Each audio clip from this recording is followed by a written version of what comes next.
Ya, teman-teman, mari selamat berkumpul hari ini. Kita akan ngobrol bareng Pak Faiz. Saya akan sebisa mungkin mengurangi jumlah pertanyaan, biar teman-teman yang di sini yang sudah mungkin menyiapkan pertanyaan dari rumah, punya kesempatan untuk bertanya langsung. Jadi, paling saya 15 menit langsung saya lempar ke teman-teman, baru nanti saya lagi, teman-teman lagi gitu ya. Biar, jadi siapkan aja pertanyaannya. Ngoten Pak Faiz, selamat datang di cerdas cermat malam hari ini. Ya. Baik Pak Faiz, hari ini kita spesifik Pak. Kita mau ngobrol yang tentang filsafat kebahagiaan dari buku yang jenengan tulis. Saya pengen memulainya dengan pertanyaan yang ini, yang filosofi tentu saja Pak. Sebenarnya bahagia itu apa Pak? Terus gini, apa bisa bahagia itu jadi kata kerja? Misal hari ini saya agak sibuk ya Pak, kayaknya bahagianya besok aja ya, besok selalu saya. Itu bisa apa enggak? Terus gimana sebetulnya? Ya sederhananya biasanya secara umum orang menganggap kebahagiaan itu kondisi jiwa. Jadi state of mind, yaitu kondisi jiwa yang puas, lega, nyaman. Kalau bahasa Arabnya itu sukunun nafas, jiwanya sudah stabil, tenang, puas dengan dirinya. Secara umum itu sih. Meskipun nanti variasi dan implementasinya macam-macam. Macam-macam itu terjadi karena orang menganggap kepuasan jiwanya, ketenangan jiwanya, ada yang bilang terletak di sini, ada yang bilang terletak di situ, ada yang bilang jalannya begini, jalannya begitu. Itu baru nanti macam-macam. Jadi kuncinya itu. Kalau ada yang tanya bahagia itu apa, ya sebenarnya kondisi jiwa yang merasa lega, puas, nyaman dengan yang telah dicapai, telah dirasakan. Oke. Pak, ini saya punya pertanyaan yang tadi nemu pertanyaan ini. Saya kayaknya nggak nemu di buku ini. Terus saat pikir-pikir saya bingung jawabnya tadi sore. Saya tanya ke teman saya, Nggi, namanya Anggi tadi. Nggi, menurutmu bahagia itu subjektif apa objektif? Terus ya udahlah, ini saya tanya Pak Faiz kebetulan. Pak, jadi bahagia itu subjektif apa objektif? Apa ada memang state yang beneran bahagia atau sebenarnya tuh tergantung ya udah kita merasa bahagia aja gitu. Dari aspek ini jawabnya tidak pasti juga ya, karena ada macam-macam teori. Tapi secara umum begini, subjektivitas itu biasanya dilihat dari aspek rasanya. Ya masing-masing orang level rasanya itu ya sendiri-sendiri. Kemudian karena situasi yang membahagiakan setiap orang juga beda-beda, maka terus disebut kebahagiaan itu subjektif. Jadi seperti ini saya sudah bahagia, tapi kalau sampean mungkin gelisah, bingung misalnya, itu kan bisa beda-beda. Nah dari aspek ini itu bisa subjektif, tapi objektif dalam beberapa aspek. Objektif itu mungkin di aspek seperti di buku ini, itu kan setiap tokoh menjelaskannya bahwa ini akan dirasakan oleh semua orang misalnya. Kalau seperti ini pasti membahagiakan, kalau seperti itu pasti membahagiakan. Ini aspek standar-standarnya, pola-pola pencapaiannya itu dari aspek itu menurut para filosof termasuk yang di buku ini itu ada polanya dan pola itu sifatnya objektif. Tapi dari sisi yang kita rasakan itu ya versi kita sudah. Misalnya gini, orang bahagia kalau keinginannya tercapai, ini kan pola namanya. Nah, keinginan tercapai itu yang seperti apa itu setiap kita beda-beda. Saya inginnya ini, yang lain inginnya itu, bisa beda-beda dari sisi itunya. Jadi polanya bisa objektif, tapi implementasi manifestasinya dalam hidup kita masing-masing ya sesuai versi masing-masing. Ya. Kita mulai bahas bukunya Pak. Kalau mungkin ada teman-teman yang belum baca, baru dapat, kenapa ada 4 tokoh yang dimuat di buku ini? Ada Plato, ada Farabi, ada Al-Ghazali, dan ada Ki Ageng Surya Mataraman. Kenapa 4 ini Pak? Kenapa bukan yang lain? Kenapa enggak ada Aristotle Pak di sini? Ya, itu ya bisa objektif, bisa subjektif. Kalau ditanya subjektifnya, yo zaman tema ini diangkat ngerti saya yo ini antara lain ya. Cuma objektifnya menurut saya 4 tokoh ini menarik. Kenapa kok tidak Aristoteles? Nanti Aristoteles diwakili Al-Farabi di situ. Al-Farabi kan guru kedua, Aristoteles guru pertama. Jadi Plato mewakili kebahagiaan yang sifatnya idealistik. Jadi masuk sifatnya sangat abstrak dalam diri. Kemudian Al-Farabi mewakili konsep kebahagiaan yang sifatnya lebih rasional religius. Dia mengambil konsep-konsep kebahagiaan khas Aristotelian, tapi terus karena dia Muslim ya memasukkan beberapa referensi agama khususnya Islam di dalamnya. Yang ketiga Imam Ghazali. Imam Ghazali kita tahu lah populernya lebih ke sufinya, tasawufnya. Jadi di situ tergambar bagaimana kondisi jiwa ideal membahagiakan khas tasawuf diwakili oleh Imam Ghazali. Kemudian Ki Ageng Surya Mentaram ini tokoh Jawa, filosof Jawa yang luar biasa. Yang bagi saya beliau ini kalau ada yang tanya yang sejati filosof sebagaimana di barat yang refleksi rasional kontemplasinya sangat serius itu antara lain ya beliau kalau di kita. Beliau ini rasional sekali cara berpikirnya. Kemudian juga dalam. Bahkan mungkin lebih realistis. Tidak sekedar abstrak sebagaimana banyak gagasan-gagasan filsafat Jawa yang sangat metafisik, sangat intuitif, bahkan mistik.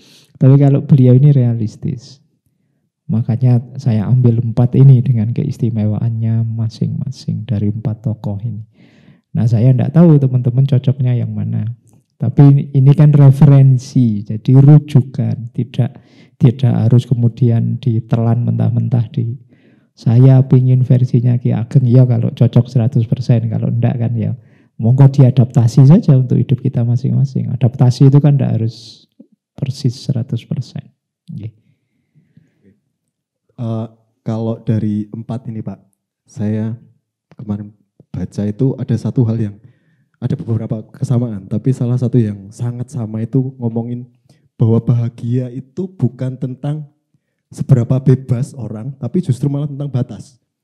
Wah, aku pikir, iya toh, bahagia itu tentang membuat batas toh. Itu tuh gimana itu Pak? Menjelaskan itu. Ya dengan bahasa yang lain sebenarnya bahagia itu tentang penerimaan kita. Sebenarnya atas yang sedang kita alami, kita rasakan, kita jalani. Jadi manusia itu kalau tidak kenal batas kapan dia harus berhenti, itu sulit bahagia juga. Jadi ya misalnya anak-anak muda itu kan sebenarnya jargonnya pencarian, mencari, menjelajah, mengeksplorasi. Itu juga luar biasa. Tapi kan ada titik di mana kita harus menikmati hidup. Ada titik di mana kita menerima kondisi kita saat ini dulu. Karena justru di situ titik pencarian dimulai sebenarnya. Kalau kita belum menerima, belum paham, belum bisa meresepsi situasi kita saat ini, ya sulit kita mau pencarian. Saya mencari kemana itu kan harus jelas titik saya sekarang di mana. Itu antara lain pemaknaan batas itu. Jadi kalau orang sama sekali cair, tidak sadar dirinya, tidak mengenal di mana dia ada dan seterusnya, malah kesulitan untuk menetapkan mau maju kemana, mau bergerak kemana. Jadi batas di situ lebih dimaknai pemahaman diri. Jadi kita harus ngerti siapa saya. Nanti kalau tidak ngerti batas saya, misalnya mengejar kebahagiaan yang di luar jangkauan, ya pada akhirnya akan menyulitkan.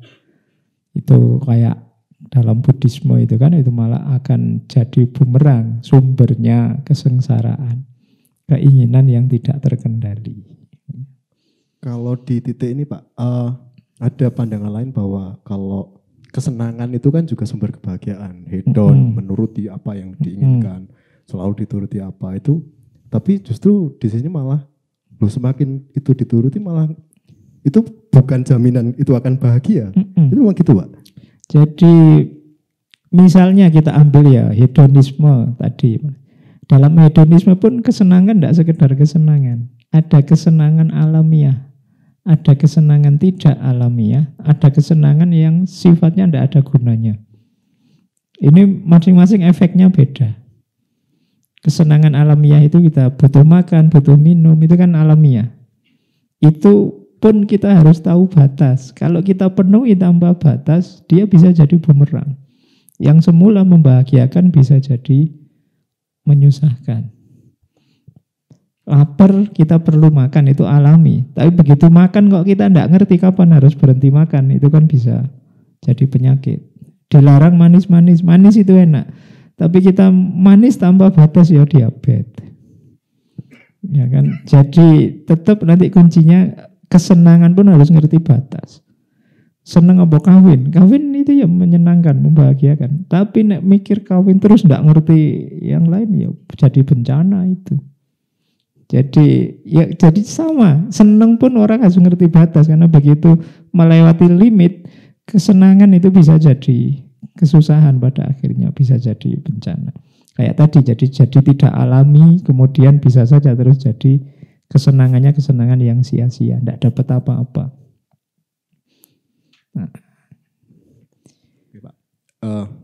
Ini refleksi, saya pernah mikir gini Pak. Saya tuh belajar terus baca filsafat, baca itu, terus suatu masa saya kok mikir gini Pak. Semakin saya tahu beberapa hal itu dan tahu bahwa saya itu tahu tapi tidak dilakukan, itu kan malah menderita ternyata. Di bukunya ternyata juga ditulis bahwa kalau kamu tahu itu kamu punya tanggung jawab untuk melakukan, dan ketika kamu tahu kok tidak dilakukan itu adalah ketidakbahagiaan untukmu. Nah, di situ terus apa ya benar ignorance is a bliss itu Pak. Mas mending gak tahu apa-apa lah gitu daripada tahu malah mumet gitu. Jangan-jangan ini baca buku bahagia, semakin tahu teori bahagia malah mumet kita Pak menjalani. Gimana Pak? Cara menyimpulkannya tidak begitu. Cara menyimpulkannya, Pak saya tambah banyak tahu tambah susah. Kalau begitu mending gak tahu saja ya enggak. Mending kalau bahasa di situ mungkin dicek misalnya bagiannya Imam Ghazali ya. Kemampuan akal, berpikir, wawasan dan lain sebagainya itu juga harus ngerti batasnya kita. Jadi makanya istilahnya kalau di Imam Ghazali itu hikmah. Hikmah itu berpikir yang tahu batas, baik batas yang dikeluarkan maupun batas yang dimasukkan. Kita gelisah misalnya karena tidak bisa merespon atau menanggapi isi pikiran yang tidak karu-karuan, mungkin karena kita memasukkannya juga tidak selektif. Misalnya kita sholat aja masih bolong-bolong membaca falsafah sholat yang level apa gitu-gitu ya kamu stres sendiri nanti. Saya kok tidak nyampe sini ya, pengen niru sufi yang sehari semalam sholat 1000 rakaat itu lah 5 waktu nyungkir balik. Akhirnya jadi sumber kegelisahanmu sendiri. Kamu tidak ngerti levelmu. Akhirnya jadi tidak wise, tidak hikmah. Yang kamu masukkan justru jadi sumbernya overthinkingmu. Nah itu jadi pikiran itu kan juga seperti itu, Bu. Asupannya juga harus cocok. Anak kecil ya tetap bisanya ya pisang sama bubur sama itu. Tidak bisa kalau dikasih tiba-tiba rawon, dikasih tiba-tiba gulai. Bisa hancur dia kalau dikasih itu. Nah, sampean juga begitu. Ketika ingin baca buku, melacak referensi itu pastikan ini sesuatu yang berhikmah. Berhikmah itu ada gunanya meskipun nanti berhikmah itu yang cocok dengan levelku, atau seandainya ini masih sangat ideal, saya tahu pada akhirnya saya bisa ke sana setahap demi setahap dan seterusnya. Jadi tidak yang sama sekali membuat kita overthinking. Ya, yang saya rasakan tadi kan kalau bahasa anak hari ini sejenis overthinking. Wah, tambah pinter aku, tambah stres misalnya. Ya boleh saja. Oh, saya sekarang paham ini Pak, tapi akan saya penuhi ini setahap demi setahap. Kalau hari ini mungkin saya bisanya masih ini. Yang akan datang bisa sekian, yang akan datang lagi bisa sekian. Ya mungkin ini kira-kira 10 tahun lagi ya saya bisa memenuhi. Nah, ini lebih membahagiakan daripada itu tadi begitu baca ingin menjalankannya, begitu membaca padahal itu jauh level di luar kita, itu juga malah menyusahkan. Makanya ibaratnya orang makan, cari yang cocok, yang sesuai. Di beberapa kesempatan saya pernah cerita, itu kan ada kajian online sih saat itu, pesertanya umum. Tiba-tiba ada anak SD, SMP kalau saya tidak salah. Angkat tangan, tanya, waktu sesi tanya jawab karena tidak ada yang tanya. Dia tanya, Pak Faiz, gimana sih caranya biar saya bisa cepat wahdatul wujud itu? Saya baca-baca, dia denger-denger. Saya tidak nyalakan dia, mungkin sekarang di YouTube itu banyak, buku-buku banyak membahas itu. Mungkin dia tertarik baca-baca dan ingin segera wahdatul wujud. Itu kan jauh agak. Jadi kita harus menyadarkan dia sebelum ke sana ada level, ada tahapan. Bolehlah kamu simpan informasi itu di jangka yang akan datang akan bisa kamu penuhi. Kalau sekarang kamu belum. Jadi ini yang bagian dari kesadaran batas juga. Jadi tentang diri kita. Biar tidak gelisah. Ini pertanyaan lanjutannya mungkin gini Pak. Kalau saya itu pernah dikomentarin gini Pak. Ketika bacanya misal yang filsafat yang timur gitu. Yang lebih halus gitu katakanlah. Terus sering dibilang, Mas gue ini kita mau temu gaulmu kan wong tua ya. Kecepetan kita ya sing iso nomi sing rebel loh, bacanya yang Nietzsche kayak atau Albert Camus gitu. Jangan yang terlalu inilah, jangan ketimuran banget lah gitu. Gimana itu? Ya seperti saya bilang tadi, setiap orang punya kapasitas, kompetensi, porsi kebahagiaannya sendiri-sendiri.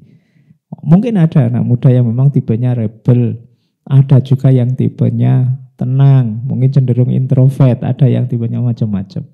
Jadi tidak bisa digeneralisir. Tidak semua anak muda agresif.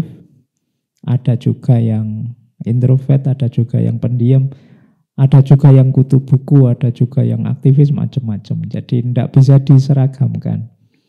Menyeragamkan manusia ya pada akhirnya jatuhnya bisa dominasi, bisa kezaliman, bisa jadi biarlah orang tumbuh dengan kesenangan, kegemaran, bakatnya masing-masing gitu saja sudah. Ya kalau macam-macam kan lebih enak tuh, punya teman yang satu rodo ngiyai, yang satu rodo preman, yang satu rodo itu kan kapan-kapan butuh yang doa ada teman, butuh pas tawuran ada teman juga, butuh jadi nanti kalau semuanya rebel susah nanti kalau yang memimpin tahlilan tidak ada. Iya. Oke, teman-teman, kalau sudah ada pertanyaan disiapkan ya. Saya satu pertanyaan lagi terus tak lempar. Ini Pak, saya baca ada perbedaan antara Al-Ghazali dan Al-Farabi. Kalau Al-Ghazali itu rajanya itu hati. Kalau Al-Farabi akal.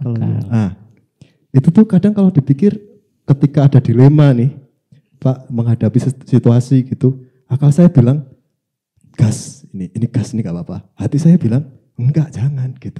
Nah itu tuh di momen-momen itu kapan saya harus mendengarkan hati, kapan harus pakai akal Pak? Itu gimana itu Pak? Jadi ini memang dua alat kita yang sama-sama istimewa, ya akal, ya hati. Dua-duanya bisa jadi raja, tergantung cara kita memposisikannya. Dan bisa positif, bisa negatif. Jadi itu semuanya dalam kuasa kita. Akal kita mau kita pakai berpikir lurus apa tricky, ya bisa. Hati kita mau lurus saja, jernih saja, atau kita kotori, ya kita sama-sama bisa. Dua-duanya kita kuasa. Makanya dua tokoh tadi bagi saya sama-sama benar, tergantung konteksnya masing-masing. Yang penting apa? Kita kendalikan dua-duanya. Karena dua-duanya kalau tidak terkendali, pada akhirnya menyusahkan kita. Karena baik akal maupun hati itu dasarnya perilaku kita, dasarnya hidup kita. Kacaunya akal atau kacaunya hati itu alamat kacaunya hidup kita. Maka mari kita pastikan dua-duanya dalam kontrol kita. Kita yang bisa mengendalikannya. Kuncinya di situ. Jadi dua-duanya benar lah. Tanpa akal ya tidak mungkin kita hidup, tanpa hati tidak mungkin kita manusia. Dua-duanya penting. Iya. Oke, teman-teman, apa sudah ada yang mau bertanya? Langsung angkat tangan. Oke, ada dua, mbaknya dulu. Pakai mic, Mbak. Bismillah, Assalamualaikum warahmatullahi wabarakatuh. Waalaikumsalam warahmatullahi wabarakatuh. Perkenalkan Bapak, nama saya Amelia. Mungkin kalau misalnya kita hari ini kita berbicara tentang kebahagiaan nih.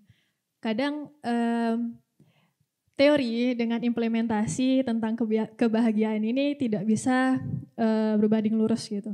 Contoh misalnya gini, kita sudah sadar bahwa kebahagiaan itu tidak bisa kita gantungkan kepada orang lain.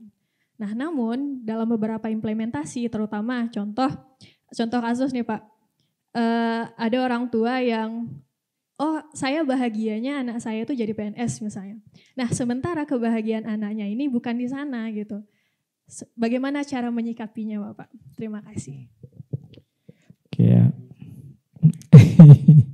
Baik, jadi itu yang dalam istilahnya saya lupa, Albert Camus apa siapa ya. Di antara bukti absurdnya hidup manusia. Jadi saling menggantungkan, saling berbelit, dukung mendukung atau tolak menolak yang pada akhirnya tidak ada apa-apanya. Faktanya sering hidup kita seabsurd itu. Katanya ingin membahagiakan anaknya, tapi anaknya bilang saya tidak bahagia di situ, kita memaksa pokoknya harus di situ. Sebaliknya kita juga begitu pada orang tua kita. Yang pertama begini, jadi kalau ini sebenarnya tidak urusan di kebahagiaannya sih. Iya, jadi titik jawabannya tidak ada di seperti apa bahagia itu, tapi bagaimana kita mengkomunikasikan kebahagiaan itu. Hubungan antara manusia dengan manusia yang lain itu kuncinya di komunikasi tetap.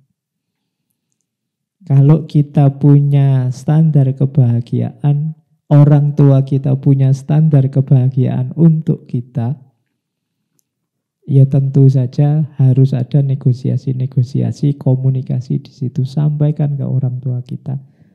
Semoga sama-sama terbuka. Pak, saya tetap kalah Pak, kalau sama orang tua saya masih tergantung. Ya itu pinter-pinter kita, kalau bahasa filsafat itu ya retorikanya dipakai. Baik logosnya, etosnya maupun patosnya harus hidup. Jadi bagi saya itu, kalau untuk mengatasi jembatan yang menghalangi kita, keinginan kita dengan keinginan orang tua. Pada dasarnya orang tua kita itu ingin kita bahagia, pasti itu. Cuma memang konsep rumus bahagia mereka mungkin beda dengan yang ada di pikiran kita. Sehingga kalau tidak hati-hati itu pasti nanti ada konflik. Bisa saja mungkin lebih benar orang tua kita. Kita selalu merasa, ya saya yang alami, bisa saja. Cuma jadinya rame karena kita sendiri tidak terbuka. Orang tua kita kadang-kadang juga tertutup, sama-sama tertutup, akhirnya tidak bisa komunikasi. Yang ada saling dominasi, saling ingin menang. Jadi solusinya menurut saya itu sih kalau yang berhubungan dengan orang tua. Sampaikan dengan baik-baik, sampaikan secara terbuka, dan jangan lupa berdoa. Karena yang membuka hati itu Allah sebenarnya ya. Baik, kuncinya di situ. banyak yang kedua. Terima kasih atas kesempatannya. Cek. Pidu. Cek. Bunyi. Assalamualaikum warahmatullahi wabarakatuh. Waalaikumsalam. Terima kasih moderator dan Bapak atas kesempatan untuk hari ini. Izin saya Nastiti. Tadi saya terus terang agak tertarik dengan analogi kebahagiaan dengan intake gula. Tadi kan disebutkan bahwa kalau gula kita makan terlalu banyak jadinya diabetes. Pun begitu dengan bahagia, kalau dia terlalu banyak nanti kan ada imbalance atau ketidakseimbangan. Dalam beberapa kasus kan misalnya kayak gula. Gula itu kan kita bisa menghitung ya, misalnya kalau dia nilainya 126 kita waspada. Tambah sangat waspada kalau dia di atas 250. Kapan kita tahu kalau bahagia ini mulai, waduh kok mulai di luar batas standar benchmarknya begitu kira-kira. Itu yang pertama. Terus yang kedua, kalau kita ngomongin yang tadi gula itu kan kita punya kayak obat-obat ya, insulin buat misalnya tapering off, buat ini menurunkan. Kalau kebahagiaan ada yang kayak gitu nggak, atau hal yang buat kita bahagia, ada nggak limitnya supaya bukan nggak terlalu bahagia, tapi apa ya Kak, kayak don't overdone it gitu loh, kayak jangan terlalu banyak tapi jangan terlalu sedikit ya. Seperti gula itu tadilah analoginya. Mungkin kira-kira seperti itu, semoga dapat dimengerti ya Allah. Bisa dimengerti lah, bismillah. Terima kasih banyak, mohon maaf sebelumnya kalau ada salah perkataan. Assalamualaikum warahmatullahi wabarakatuh. Waalaikumsalam warahmatullahi Terima kasih. wabarakatuh. Mbak siapa tadi namanya? Mbak Nastiti. Oke. Monggo Pak. Mbak Nastiti. Jadi yang tadi dibahas itu sebenarnya kesenangan. Jadi ini konsepnya pleasure. Sebenarnya kesenangan itu ya memang bisa menyumbangkan kebahagiaan. Tapi kesenangan itu durasi bahagianya pendek. Ya contoh sederhana makan tadi loh. Makan itu kan kita yang bisa merasakan makanan favorit kita apa wes. Kita suka apa? Martabak, apel, pir. Apel pertama masih enak. Nambah satu apel lagi lumayan lah. Tapi ya tidak seenak yang pertama. Nambah satu lagi mulai agak bosan. Nambah satu lagi apel kelima bisa muntah kita makan apel terus. Itu contohnya ya. Bagaimana kesenangan itu kalau jangan dikira ketemu lagi kangen sama yang disayangi. Ketemu hari pertama, hari kedua masih berbunga-bunga. Nanti hari ketiga ketemu lagi sudah mulai gegeran. Ada masalah ini, masalah itu. Nanti ketemu lagi lama-lama malah. Kadang-kadang kan sering gitu. Jadi kesenangan itu durasinya pendek. Makanya kalau mengejar kebahagiaan, jangan di pleasure life. Kalau ini nanti teorinya Martin Seligman. Coba naik satu level lagi, namanya good life. Good life, hidup yang baik. Jadi hidup yang baik itu memedomani nilai dan norma. Iya, jadi itu hidup baik. Jadi ingin jadi orang seneng apa jadi orang baik? Kata Seligman ya lebih membahagiakan jadi orang baik. Setelah kita melakukan kebaikan, menetapi kebenaran itu jauh lebih membahagiakan, durasinya jauh lebih panjang dibandingkan sekedar kesenangan. Ini mirip ingin enak makan gula apa ingin sehat. Itu nanti seperti itu. Nilai bahagianya jauh lebih nyaman kalau kita sehat. Mungkin kita tersiksa sebentar karena tidak minum yang manis. Tapi bahagianya sehat itu jauh lebih panjang. Orang biasanya tidak tahan dengan tersiksa sebentar ini. Terus mengejar kesenangan yang sesaat. Padahal efeknya kehilangan kebahagiaan yang lebih panjang. Jadi kuncinya di situ. Sebenarnya ada satu lagi yang lebih membahagiakan, yaitu meaningful life. Meaningful life itu tidak sekedar good life. Tidak sekedar baik yang sifatnya individual, tapi kita bisa berbagi kebaikan keluar. Itu meaningful life. Ada orang lain yang bisa kita bahagiakan. Ini meaningful life. Meaningful life itu jauh lebih membahagiakan. Jadi standarnya itu, dan tidak bisa pasti ini pasnya berapa Pak saya harus berhenti. Masing-masing orang beda-beda.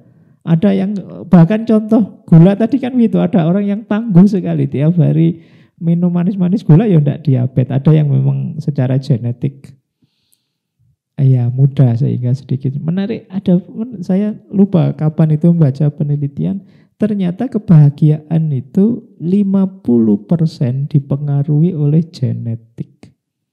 Waduh. Saya belum mau nyari, tapi cobalah teman-teman. Bahaya kalau coba teman-teman cek ya.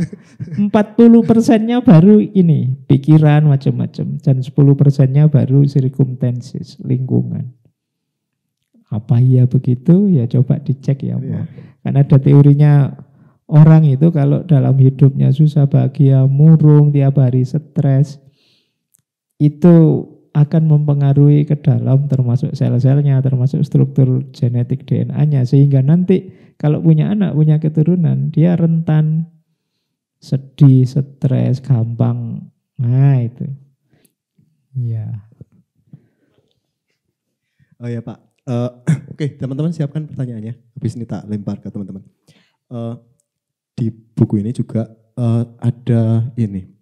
Ketiga tokoh menulis tentang pernikahan dan bagaimana memilih jodoh, bahkan mencapai kebahagiaan pernikahan gitu. Ini tadi ada pertanyaan titipan dari teman katanya. Tanyain Pak Faiz, mintain nasihat ini. Mau menikah, mintain nasihat ini filosofis pernikahan katanya. Ya banyak lah. Ya nikah syaratnya nomor 1 berani. Ya. Iyalah. Terlalu banyak rumus, terlalu banyak konsep, enggak berani-berani ya buat apa? Iya. Enggak banyak teori. Di situ ada menarik konsepnya Ki Ageng Surya Mentaram. Menikah itu yang pertama, ini seingat saya ya, nanti boleh dibaca. Podo menungsane, podo geleme, podo uripe, terus lanang karo wadon. Jadi ini maknanya menarik. Yang pertama podo uripe kelihatannya. Podo uripe itu podo sama-sama bergairah untuk hidup. Jangan menikah karena putus asa. Jadi putus asa itu, aduh saya enggak semangat lagi. Kamu enggak semangat juga, yuk kita sama-sama enggak semangat. Jangan gitu. Nanti enggak. Ya, nanti bisa berakhir bunuh diri bareng-bareng itu. Harus sama-sama mau hidup. Berarti menikahlah dengan penuh harapan di masa depan. Itu podo uripe. Yang kedua podo menungsane. Podo menungsane itu kita berdua sama-sama manusia dengan karakter-karakter kemanusiaan. Dengan kesadaran-kesadaran kemanusiaan. Kesadaran kemanusiaan itu aku ada lebihnya, ada kurangnya, kamu juga begitu, kita bisa saling melengkapi. Ini namanya podo menungsane. Jangan menikah kalau kamu merasa malaikat dan pasanganmu manusia biasa, apalagi kamu anggap pasanganmu iblis. Ya. Jadi kamu anggap, jadi kita manusia dengan manusia kok, kita sama-sama ada lebih kurangnya, saling melengkapi. Kemudian yang ketiga lanang karo wadon. Lanang karo wadon itu maksudnya kita berbeda, kita bisa saling melengkapi. Jadi kamu mungkin ingin apa, aku ingin apa, orientasimu kemana, orientasiku kemana. Kita memang berbeda tapi kita bisa hidup bersama saling melengkapi. Jadi kesadaran lanang wadon ini penting. Dan podo geleme. Podo geleme tentu saja sama-sama mau siap menjalani hidup bersama. Ini yang paling penting, makanya tadi saya sebut berani kuncinya. Kalau tidak berani ya buat apa? Apalagi terlalu banyak pertimbangan. Nanti kalau nikah gimana ya, kalau punya anak gimana ya, bisa enggak ya saya mikirnya ketahuan, ya enggak berani, itu sudah. Oke ya, jadi yuk kuncinya itu sih, tapi bolehlah dibaca itu di Ki Ageng Surya Mentaram. Sebenarnya beliau nulis, sebenarnya hasil ceramah sih di transkrip, judulnya Kawruh Laki Rabi. Iya, itu beliau ada, kalau teman-teman nyari referensinya. Jadi di situ ada beberapa pandangan wawasan. Kalau di buku, bukan yang ini, yang satunya, yang tadi yang yang Jawa. Nah, di situ ada itu, ya. Itu satu bab tentang Kawruh Laki Rabi versinya Ki Ageng Surya Mentaram. Baik. Oke, teman-teman, sudah ada mau bertanya? Tadi, Mbak yang belakang, ada? Oke, Masnya dulu. Monggo Mas.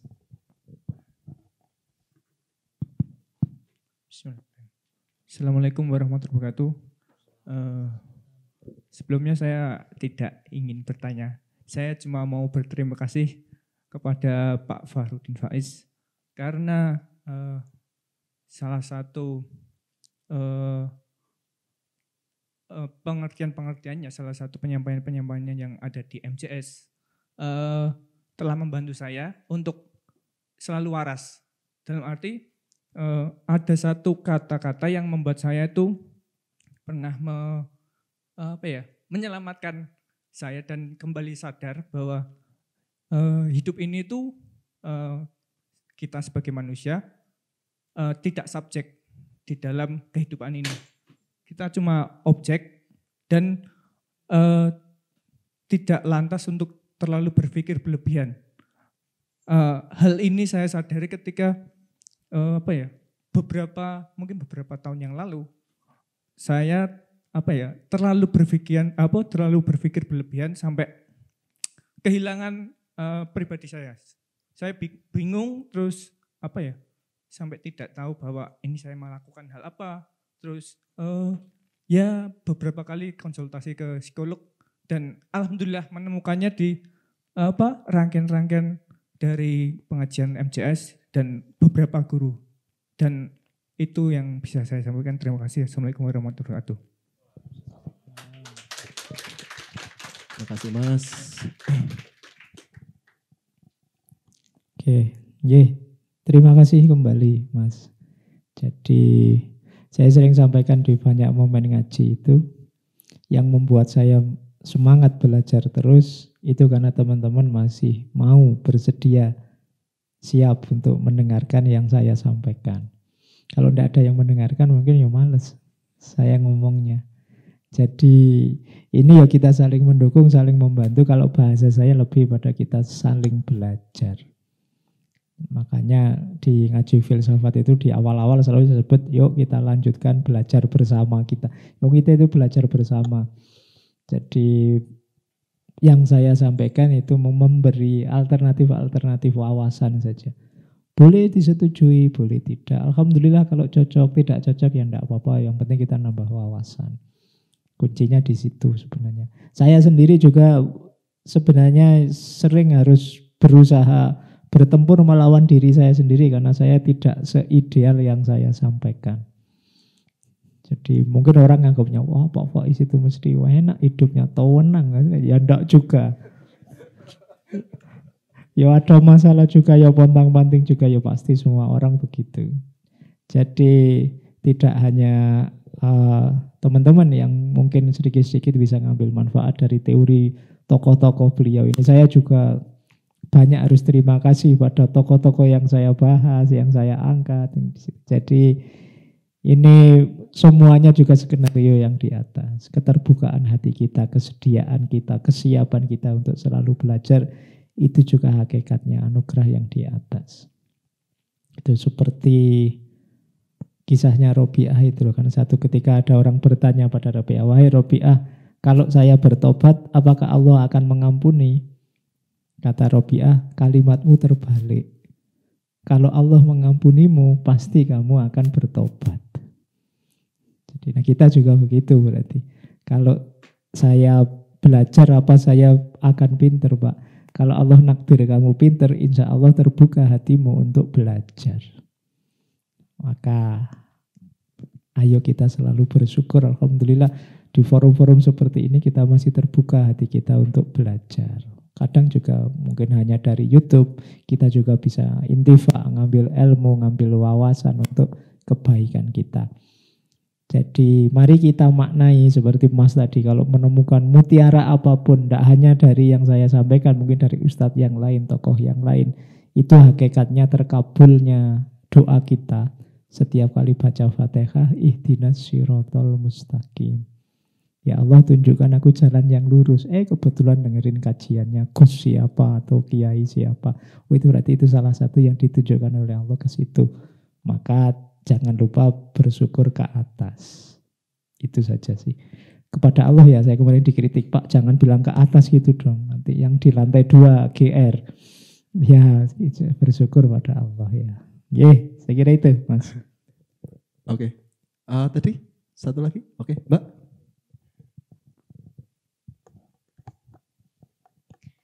Assalamualaikum warahmatullahi wabarakatuh. Waalaikumsalam warahmatullahi wabarakatuh. Izin bertanya tadi kaitannya dengan genetik ya mungkin stres atau penyakit jiwa lah gitu. Itu kemungkinannya kan macam-macam ya, diantaranya dari genetik seperti itu. Kemudian terkait penyakit jiwa ini dalam perspektif kedokteran itu kan bisa disembuhkan dengan psikiatri. Sementara kalau menurut Bapak berdasarkan filsafat itu kira-kira bagaimana ya? Maksudnya bisa dijelaskan atau enggak terkait kaitannya, kalau misalnya obat kan kita minum dari mulut maksudnya ke badan gitu ya. Terus kaitannya dengan jiwa. Itu kira-kira bisa dijelaskan atau enggak, dan menurut Bapak kira-kira itu efektif atau enggak ya? Karena ada beberapa teman saya juga yang menjalani terapi dari psikiater itu pada akhirnya mereka stuck di situ aja, ada naik turun yang kalau depresif dia bisa turun banget, dan saya juga jadi pengen bantu ngomong kayak gimana, itu menurut Bapak gimana ya? Makasih. Oke, terima kasih. Jadi saya ada juga ya beberapa teman yang begitu. Cuma menurut saya masalahnya kadang-kadang teman-teman yang ke psikiater, yang ke psikolog itu kadang-kadang memang dianya sendiri tidak struggle. Yang dia lakukan hanya pasrah saja pada psikiaternya. Jadi pokoknya ke psikiater dikasih obat ya sudah, diminum jadi lebih tenang. Dianya sendiri tidak struggle untuk mencari jalan keluar. Bahwa saya juga harus nyari solusi. Psikiater, psikolog itu membantu saya.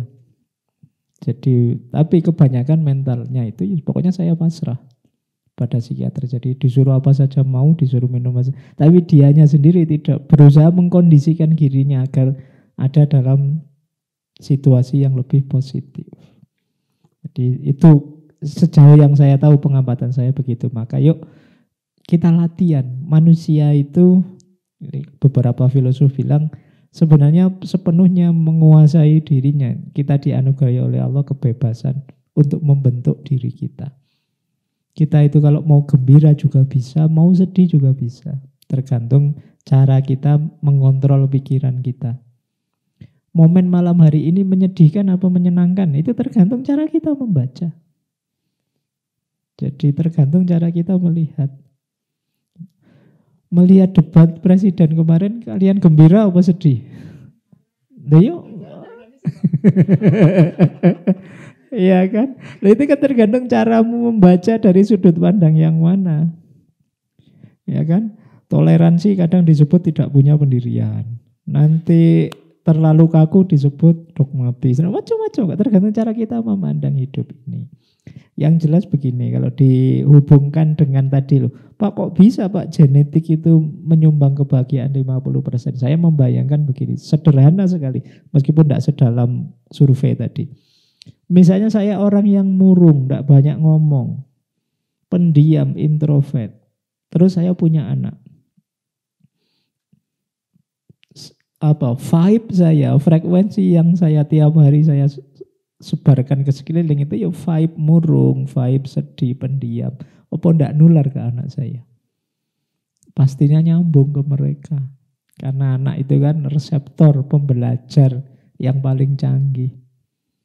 Kalau kita jarang senyum, kalau kita merengut saja tiap hari, ya anak kita akan belajar merengut. Jarang senyum, mungkin bagi dia ya hidup yang baik itu yang seperti itu, yang tidak banyak ngomong, yang pendiam. Itu ilustrasi sederhana. Jadi kalau ada kok banyak ketawa, banyak ngomong, tidak sopan itu. Yang sopan itu harus diam. Ya, bisa saja begitu. Dari mana? Dari lingkungannya, termasuk orang tuanya. Pasti mempengaruhi. Jangankan begitu, kita saja ya. Coba kalian punya teman, yang satu cengenges, yang satu pendiam. Itu kan rasanya beda, dekat sama yang ini sama yang itu.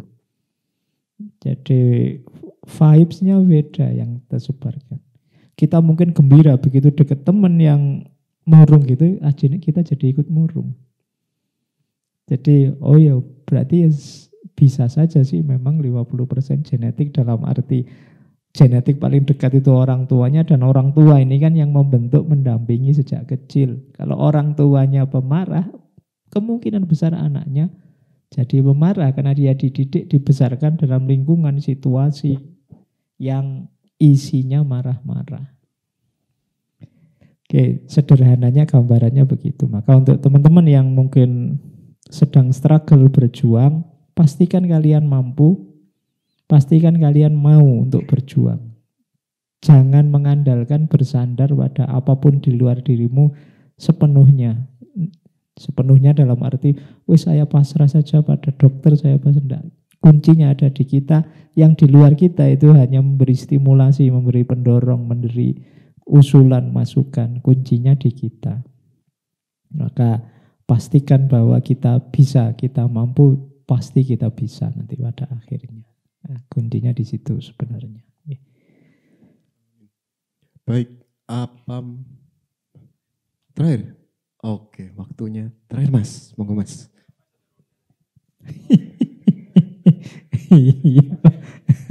Assalamualaikum warahmatullahi wabarakatuh, Pak. Waalaikumsalam warahmatullahi wabarakatuh. Nama saya Evan, Pak. Pertanyaan kali ini, bagaimana cara kita bisa bahagia lebih awet? Nah, itu aja. Bahagia apa? Bagaimana cara kita bisa bahagia lebih awet? Bertahan lama. Ya, terima kasih, Pak. Iya. Enggak apa-apa. Ya selesai 5 menit ya apa-apa. Buru-buru banget. Oke. Iya. Selamat malam Pak Faiz. Saya Tita mau bertanya. Tadi tuh sebenarnya melihat Pak Faiz selama ini gitu ya, saya tuh susah membayangkan Pak Faiz tuh marah gitu. Apakah Pak Faiz pernah marah? Dan marah tuh kan juga sebenarnya emosi sehari-hari yang kadang kita berpikir itu lawannya bahagia gitu. Jadi apakah Pak Faiz punya misalnya bagaimana melihat kemarahan dan bagaimana anger management supaya kita lebih bahagia? Dan yang kedua, kayak akhir-akhir ini melihat tren sekarang tuh aku melihat semakin banyak orang yang mungkin kena gangguan mental, sakit macam-macam, definisi bahagia makin macam-macam. Tapi saya melihat dalam konteks yang sangat luas, orang tuh makin kesini makin susah bahagia. Kalau entah itu asumsi atau gimana ya Pak. Apakah Pak Faiz berpikir seperti itu juga, dan kira-kira kalau dalam konteks yang luas, kenapa Pak kalau seperti itu juga? Terima kasih. Oke, saya jawab yang Mbak Tita dulu ya Mas. Nanti khawatir lupa. Karena pertanyaannya privat ini. Saya pernah marah apa enggak? Pasti apa ada orang yang tidak pernah marah. Pasti pernah marah. Ada banyak hal yang tidak cocok dengan keinginan kita, mau kita di sekeliling kita. Ya tergantung manajemen saja dari rasa marah itu. Iya. Seingat saya, kalau saya ya paling mentok pol, kalau marah ya diam. Minggir dulu.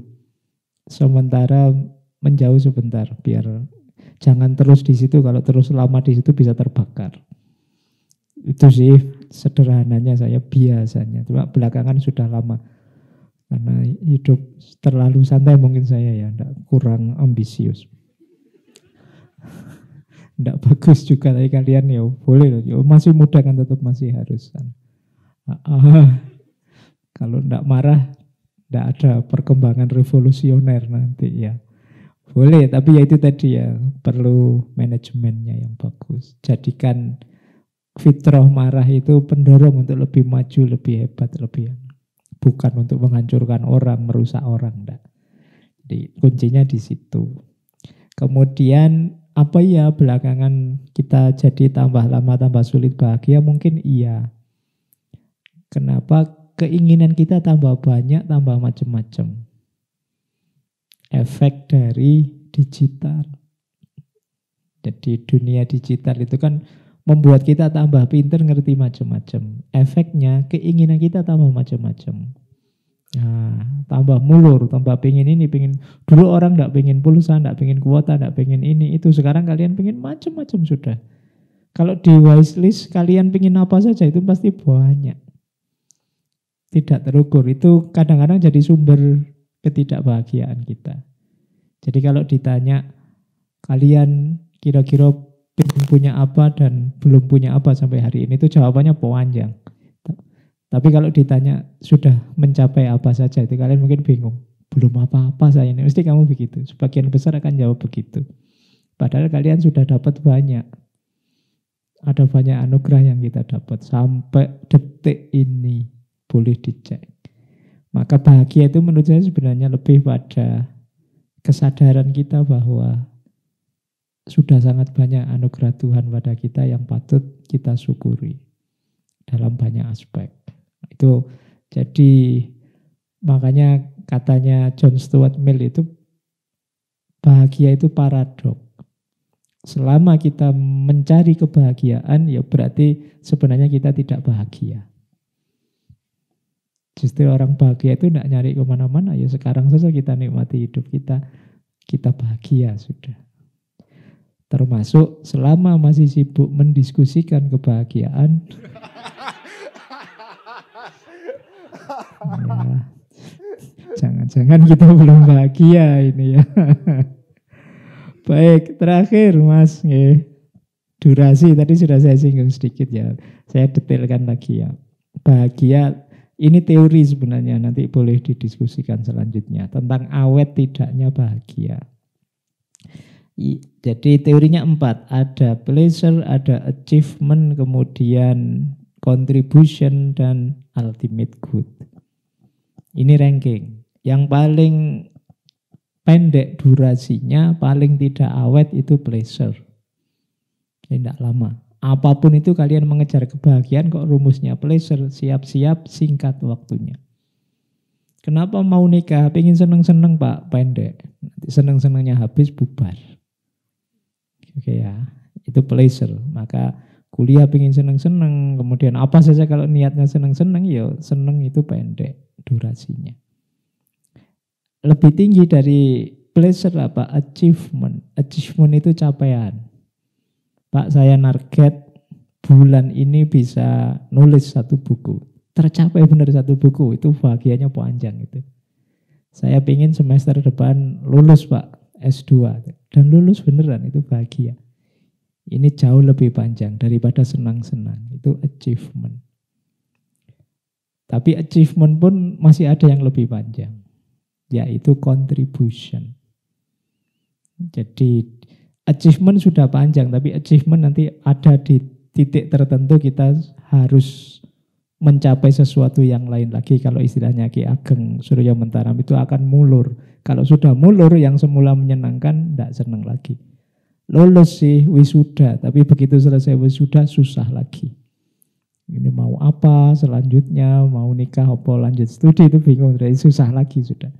Itu achievement. Tapi contribution jauh lebih panjang. Contribution itu membantu orang, berbagi kebaikan pada orang yang membuat dia bahagia. Itu contribution. Kayak tadi ya, kalian lulus, kemudian setelah wisuda kan susah lagi. Tapi kalau membantu teman sampai dia lulus, itu kebahagiaan jauh lebih panjang. Setiap kali ketemu teman itu kamu, ya dulu saya membantu dia. Saya ikut andil dalam kebahagiaannya, itu jauh lebih panjang. Setiap kali ketemu dia kamu merasa, wah dulu saya tetangga saya ini, dulu saya yang bantu loh. Itu jauh lebih panjang, itu contribution. Ada yang lebih panjang lagi, yaitu ultimate good, ikhlas tadi. Sudah nggak usah dipikir gunanya apa, manfaatnya apa yang saya dapat, pokoknya karena itu baik saya lakukan. Kenapa kok kamu kuliah sampai lulus? Ya karena kewajiban saya Pak, dan belajar itu kan bagus. Sudah selesai. Jadi kamu tidak ada menyesalnya kuliah. Tapi kalau Pak saya kuliah itu untuk dapat kerjaan dengan ijazah saya, itu begitu lulus kuliah tidak dapat kerjaan kamu stres. Makanya yang durasinya paling panjang itu ultimate good, ikhlas. Maka kalau kepingin dapat kebahagiaan yang awet, capailah apapun, berkontribusilah apapun, tanpa harus mikir imbalannya apa, efeknya apa, dampaknya apa. Yang penting itu baik untuk dilakukan, lakukan saja. Itulah keikhlasan. Baik, saya kira itu Mas. Baik Pak, itu tadi sudah langsung closing statement, itu udah ultimate. Oke, teman-teman, setelah ini Mas Tommy ada sesi, nggak ada fotonya? Oke. Oh ya boleh ya, oke. Foto. Baik, terima kasih. Saya Umar Hayan, terima kasih. Kalau ada salah-salah saya ya udahlah ya, maafin ya guys ya.